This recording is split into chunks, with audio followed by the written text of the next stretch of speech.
This is the pre-event press conference for EFC 127 from the World Sports Betting Arena, Johannesburg, South Africa. All right, welcome fight fans to EFC 127 pre-event press conference.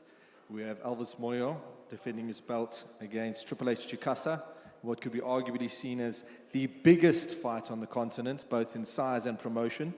I'm going to go straight into it and hand it over to media to get some questions going. First question is for the champ, Mr. Moyo. A lot's been said in the build-up. The countdown show has come out. There's a lot of footage out there of the beef between you guys. What are your thoughts and feelings 3 days before the fight? Hello, how are you? No, I'm feeling all good, my champ. It's 3 days before the fight, so the fight is happening. That's all that matters. It's just last touch-ups, and yeah, I'm sure he's ready. I'm definitely ready. How has your camp gone, champ? How has your camp gone? The camp, my champ. My camp is always brutal, my champ. One thing I try and challenge myself to do is train as hard as I can, like the hardest I ever. So one thing I get off the way is fitness and conditioning. That I get off the way in training. So yeah, no, I enjoyed the training. A bit brutal, but yeah, fun. And have you done anything differently in this camp? Chikasa has spoken about how he's going to target your leg, weaken you, and then take you out. Has anything been done differently in this camp? My champ, I always do new stuff for every camp. Listen, if I go to a gym and now I was going to CIT, I empty my cup. I go with an empty cup. I get there, I learn like a new student every time. But what he thinks he's going to do, everyone says that. It does not matter. People always assume that you can prepare for someone perfectly. You can't. It's different when somebody hits you and you hit them. The reaction that they give is always going to be different. So at this stage, what he intends to do is his problem. It's not my problem. My problem is to smash him. That's my only one goal. Like the rest doesn't matter to me. What are you expecting will happen on Thursday? I would prefer it to be a very, very hard fight. I would prefer to have so much resistance. It will be better for EFC. It will be better for Africa. It will be better for heavyweights in Africa if we can like smash the shit out of each other properly. It will be better for everyone. But if it doesn't go and we running around and then 10 seconds is over, it's bad for us.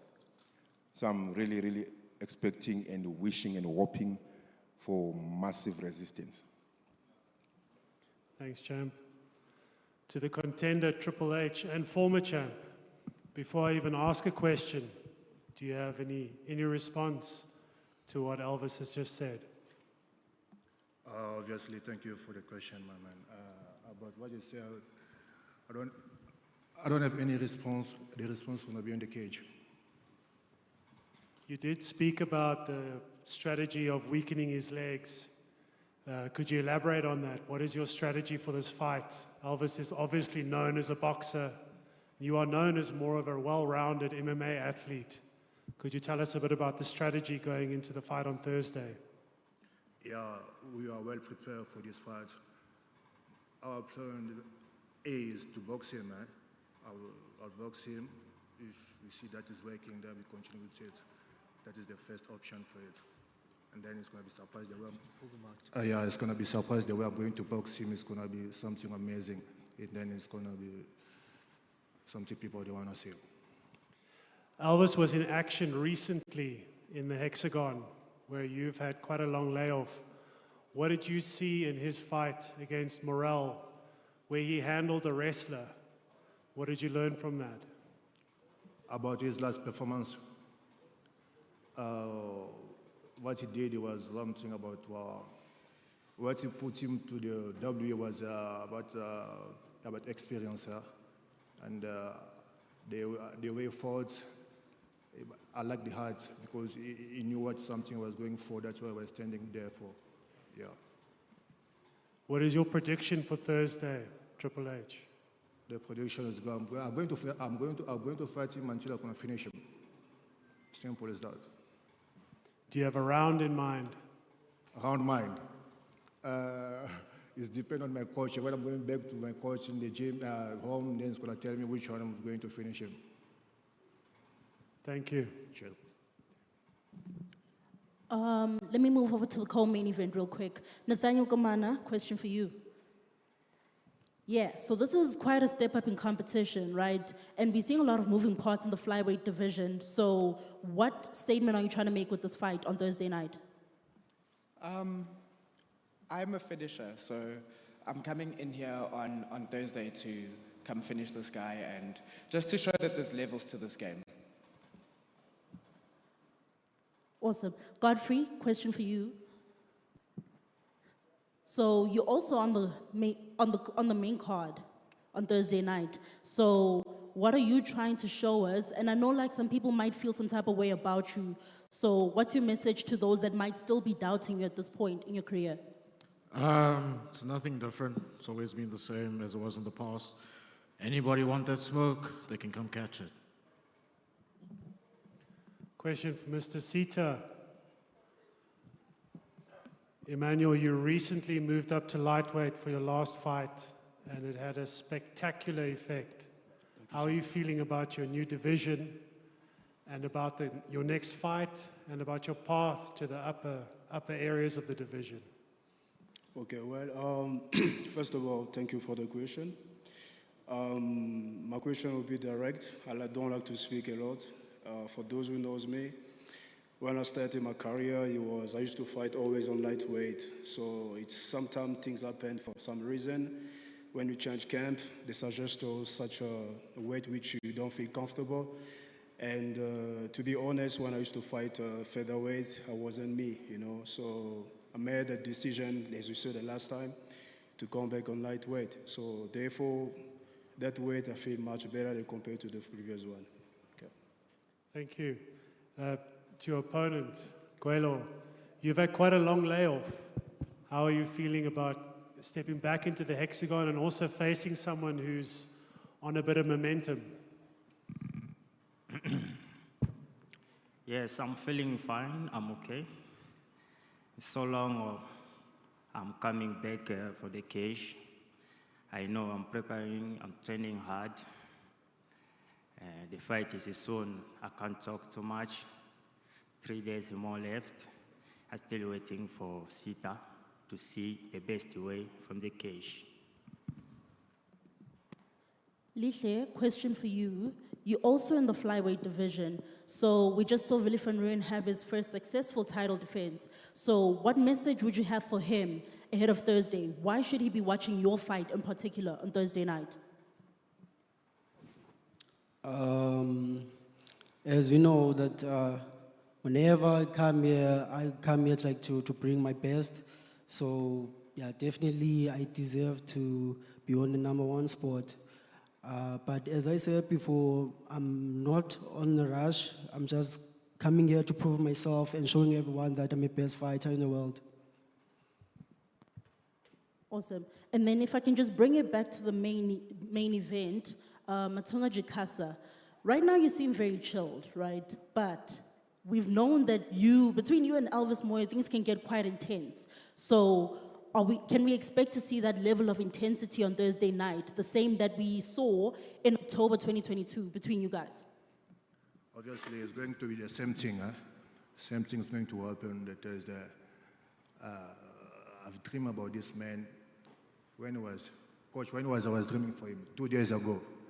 He was begging me, say, Triple H, please don't beat me, don't beat me. I said, oh, no, don't worry. It's going to happen on Thursday. Same thing. Bomana ngani libeba. Match bien. Toujours. Elvis, looking at the support that Matunga Jikasa has right now, as well as the support that you can anticipate him having on Thursday night, does that intimidate you in any kind of way? Or do you feel as though your numbers are also going to be able to balance that out on Thursday night? Are you worried that I don't have support? Get up, guys, let them see you.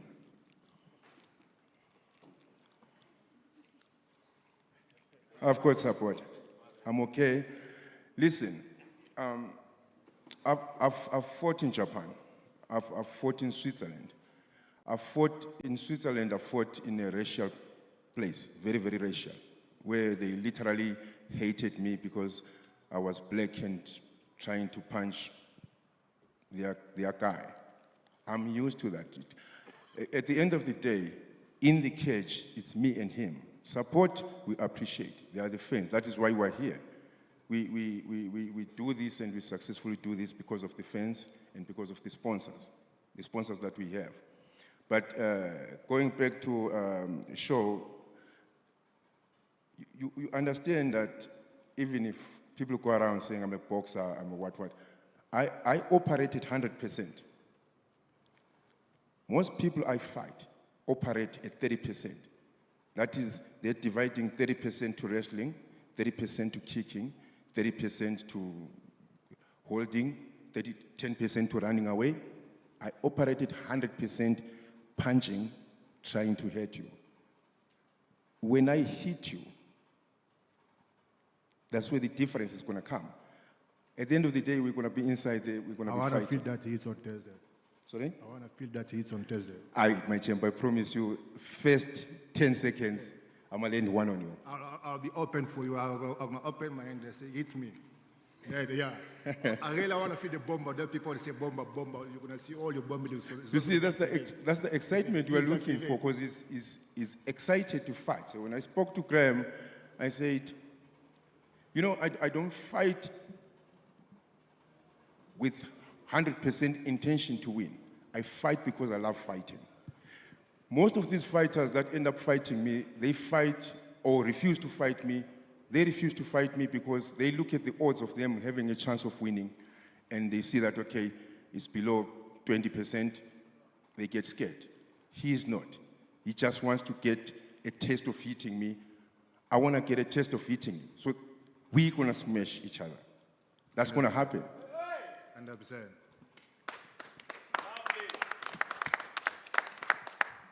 Van Damme, why are you clapping the hands?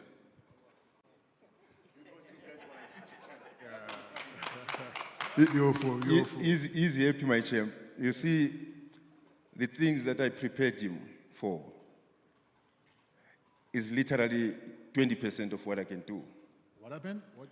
The things that I had him prepared when he was fighting you, yeah, it's only 20% of my capabilities. How do you know it was 20%? I know because I was the one training. Is 100% what you was preparing for? No. I was training him 100%, but he only got 20% of my capabilities. Oh, okay. There you go. So you got the rest 80%? With you, I'm going to use 100% because, like I said, I want to hurt you. Which means you got 80%. Okay, I can work with 80%. That's good. But remember, I'm working with your 30%. Is it? Yeah. You've got 30%. That's the kicking. You've got 30%. That's the kicking. Yeah. 100%. You can't be as fit as me. You can't possibly fathom how hard I train. The idea that I know I train that hard, you can't be physically stronger than me. Oh, man, you can't say that. You can't tell me like that. I can't be physically strong. You see, now you've got a fight, ladies and gentlemen. Clap hands for us. Thank you.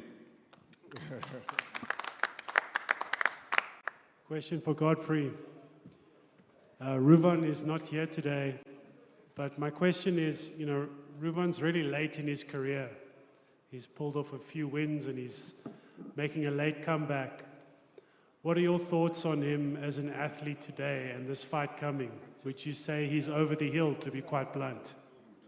I respect everybody that steps in that cage. You know, I don't take that away from him. He's a warrior. I believe he had his first fights when I was still even in primary school. So over the hill is a bit of an exaggeration, but best know I'm going to come put him away. Knowing his game, I mean, there's a lot of tape out there on Ruvan. What are your thoughts on the fight? Any strategy bits you can give us? Personally, I think both bantamweight and flyweight division, ain't nobody got takedowns. So he's not going to be able to take me down. It's going to be a nice slugfest. Thank you. All right, that concludes the do you want to ask one more question? Another question for Alvis, right? So I just wanted to know, right? Obviously, we've seen a lot of champions sit up on that stage and talk about how there's levels to this, right? And they feel like maybe with their contender, in as much as they might be good, they might be a step above them, right? Considering that Matunga Jikasa is a former champion, do you feel like you are a step above him? It really doesn't matter. I'm fighting him as a former champion. I'm fighting him as a champion. I'm going to take him that seriously. So I never judge a man on who they fought, because I keep on saying the reaction which somebody does when they get hit is not the same reactions I'm going to do. It's going to be different. Excuse me. Just something coming in my mind right now. I don't know how you guys are operating. Soon as you guys getting older, and then you start getting stronger. You say, I want to be physical, I want to be physical strong than you. But look at your age. Look at my age. And then you say, you are strong than me. This is how your body works. As soon as you're getting more old, and then you're coming strong. You see, the strength of a 20-year-old is of speed, of rushing, of being in a hurry. The strength of a legend, of an older person, is of maturity, being composed. So my strength comes in the fact that I know how to use my power, I know how to utilize it. I like the way you say about maturity, because today I see your maturity. I thought you was going to talk a lot, because you about talking, you are number one in this continent. Now I can see now you are mature about talking. Okay, I didn't get that, but I presume that you're agreeing with probably what I said. I'm sorry I didn't get that. But yeah, at the end of the day, that's the thing. You see, when I fought Morel, his only reason for his loss was that I'm stronger than he expected. So he came with the mentality that, no, this guy is 6-7 years older than me, but my strength comes with maturity. I know when to do what to do, and I'm no longer the Elvis that is going to come in and just swing bombs with the intention of knocking someone out without even knowing where I'm hitting. There's maturity now. So my strength comes with maturity. I know when to touch, how to touch there to get maximum results. Oh, that's good for you. I've never been knocked out, motherfucker. That has never happened. Forget about that. Don't even mention that. You've never seen me knocked out. You're never going to see me knock out. It's not going to happen. If you think you can knock me out, then come and try, because I've never been knocked out. It's never happened. I've fought 18 boxing fights. I've fought 18 amateur MMA fights. I've never been knocked out. It's never happened. On Thursday is the day. Okay. Good luck, Triple H. I think final question for Graham. Graham, this is a big fight in the heavyweight division. It's got a lot of history. It really goes to the core of EFC. You know, both of these guys have traveled down here from elsewhere in Africa. It's a story of so many different warriors. And also it's a fight that's been so long in the making. Just could you give us a little bit of your perspective of always having been there behind the scenes? What does this fight mean, and what does it mean to you that it's finally happening? Well, I mean, you know, the heavyweights have always long been the most sought-after division for any promotion. So when we get the opportunity to actually have a defense that makes sense and has a narrative, you tick in all the boxes. I mean, there's been a long-standing situation between the two guys that kind of bled through from the Van Damme era, which is great. But in a weird way, I see everybody harping on about tension and that sort of thing. I think that these guys are very chilled at the moment because they've done the work. And they're going to do this, they're talking in the hexagon. That's what we want to see, right? So we're essentially here in order to, we can't promote this fight. This is already promoted. The guys need to show up on Thursday and do what they've been training to do, which is to take each other out, which is incredible. And I think they both feel that. They both feel that this is the time, and it's going to really cement EFC as a dominant promoter in terms of heavyweight fights? Just one more thing, actually. Triple H, in the Countdown show, you said EFC stands as a symbol for Africa, for African sons. I wonder if I could get a comment from both of you on what it means to be a part of this fight. If you just remove yourself from actually being the fighter, this is a big deal. You know, this is the Congo against Zimbabwe. This is a former champion against the champ. It's the end of a long road for both of you, and it symbolizes so much for others. Maybe start with Triple H. Yeah, you know, EFC, we all love EFC. It's a very good, great organization in Africa. So where they champion the race, as Graham used to say, as us, we live here in Africa, we need to support EFC. We need to, on all means, yeah, what I can say. Elvis? Yeah, so on top of that, especially that statement he made that EFC is Africa, I think between me and him, we've got a possibility or a high chance of making sure there is no European who comes in here in Africa and becomes an EFC heavyweight champion. So I'm sure between me and him, we can make that happen. But we start by fighting each other on Thursday, and then whoever wins, I'm sure he's not going to go away. He's going to stick around. I'm not going away. I'm going to stick around. But between me and him, I know that we will make sure there is no Europeans, Brazilians that are going to come here and become African champions in champions. So that statement was actually great. Like, really good. EFC is for Africa. We Africans are supposed to be champions in Africa. Thank you. All right, thank you very much. That concludes the pre-event press conference for 127. We're going to stick around. We've got two face-offs to have between Sondi and Sita, and Triple H and Elvis Moyo.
All right, let's get it going. Let's get Sondi versus Sita up here.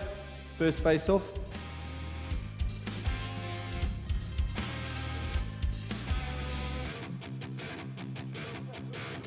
Okay, calling up to the stage, Manuel Sita versus Galil Sondi.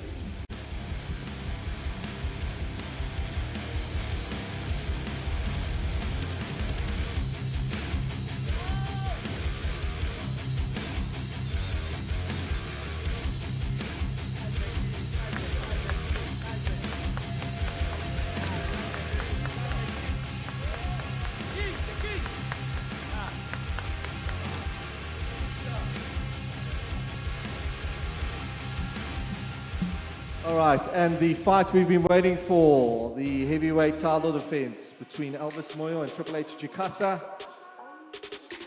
You can make your way to the stage, gentlemen.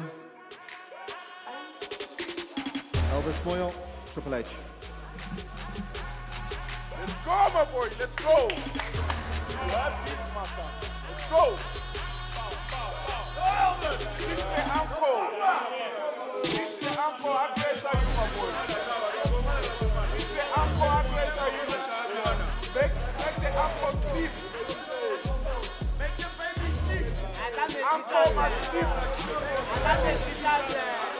My bad, yeah? It's my bad. It's going to be brutal, Mitchell. Oh, my bad. The uncle must sleep. Let the uncle sleep.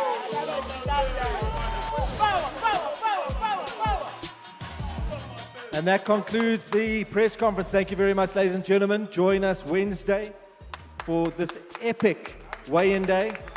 We're going to have it 127, and Thursday night is fight night. A warrior's legacy, an unforgettable career. A record carved into the bones of EFC history. Elvis Moyo, the legend, the storm, the name whispered in the halls of greats, now stands on the edge of his greatest enemy yet. But this isn't just another contender. Matonga Chikasa, Triple H, his friend's fiercest lion, enters the cage with a score to set and a message to send. After a fight clouded in conquers, the questions still linger, the fire still burns. Now redemption is on the line. Moyo versus Triple H, EFC 127. Watch it live on EFCWorldwide.tv.